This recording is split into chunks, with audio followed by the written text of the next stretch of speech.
So mga kapatid, dito na naman tayo sa ating tatalakayin dito sa pagsamba, no, sa mga Diyos-Diyosan, no, na ayaw talaga ng Panginoon, no.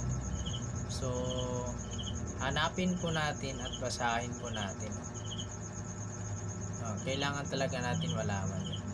Kasi mas maganda yung may ebidensya tayo kaysa talaga gawa-gawa lang tayo. Ito po yun mga kapatid. So ito po yun, verse na ito. Dito po sa 1 Corinto 8 verse 1 hanggang pababa, kita po talaga natin yan.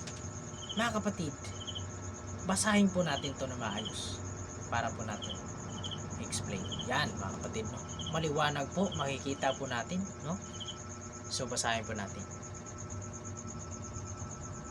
Kawalong kabanata.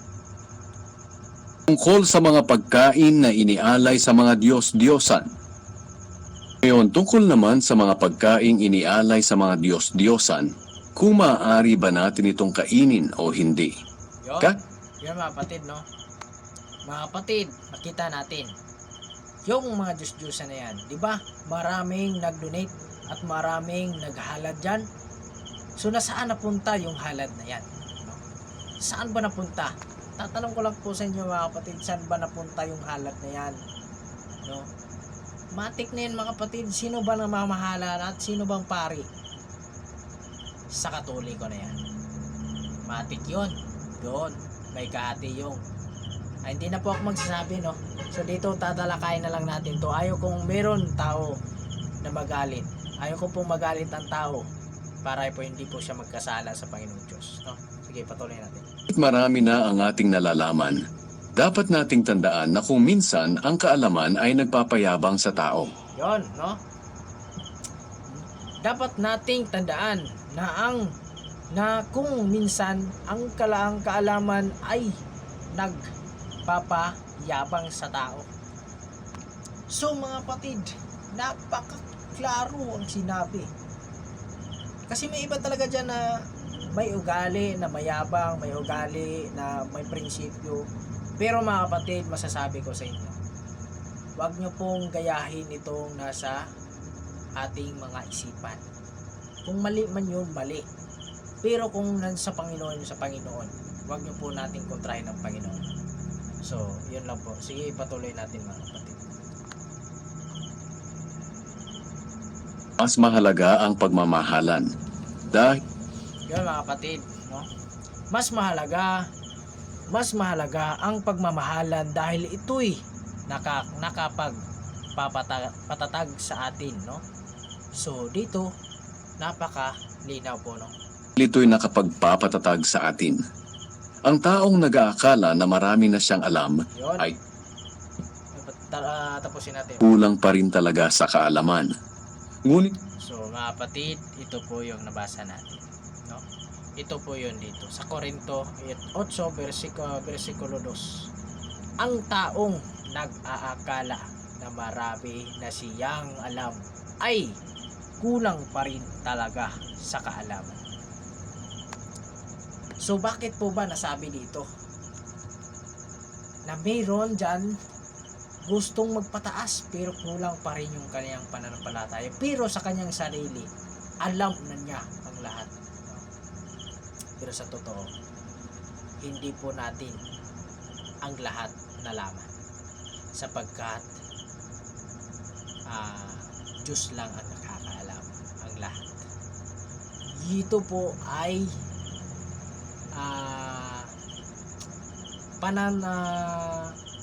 tawag dito, ang pinahayag ng Panginoon dito, hindi po direction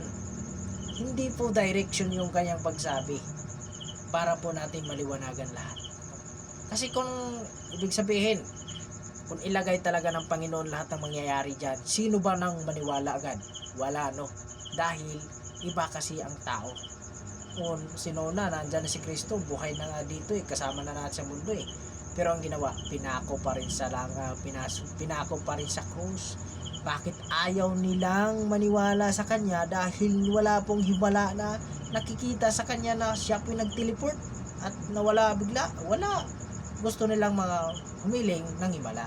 So patuloy natin mga kapatid.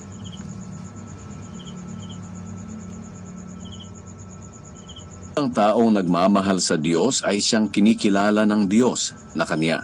Kaya kung tungkol sa mga pagkaing inialay sa mga Diyos-Diyosan, alam natin na ang mga Diyos-Diyosang ito'y hindi totoong Diyos. Yun. So, mga kapatid, maliwanag po ang sinabi, no? Basahin natin ulit. Alam natin na ang mga Diyos-Diyosang ito'y hindi totoong Diyos, no? So, maliwanag mga kapatid, maliwanag po ang sinabi na hindi po talaga Diyos yung Diyos-Diyosan. Ilarawan lang po siya. At mayroon na pong nangyayari dyan mga kapatid, dahil po andyan ang demonyo, andyan po ang Diablo. Andyan po nakatira yung Diablo sa Diyos-Diyosan na yan. Kahit gawa lang ng tao yan, nandyan yung Diablo. Nandyan yung Diablo nakatira dyan. Kaya mga kapatid, wala po tayong intensyon na manira, no? Wala po akong intensyon manira mga kapatid. Kung sa pagmamahal ng Panginoong Diyos ay bawal talaga yan, ay pagbabawal ng Panginoon, bawal talaga yan. So mga kapatid, huwag niyo pong samayin yung sinabi ko, dahil po ito'y para sa inyong malalaman. Ito nakikita naman talaga natin dito sa talata na ito. Nabasa naman natin ang nakasulat dito. So ang ating gagawin na lang mga kapatid, kung ano man yung pinaniwalaan mo, kung ayaw mo naman maniwala sa katotohanan, nasa iyo ang pasya. Hindi po kami namimilit.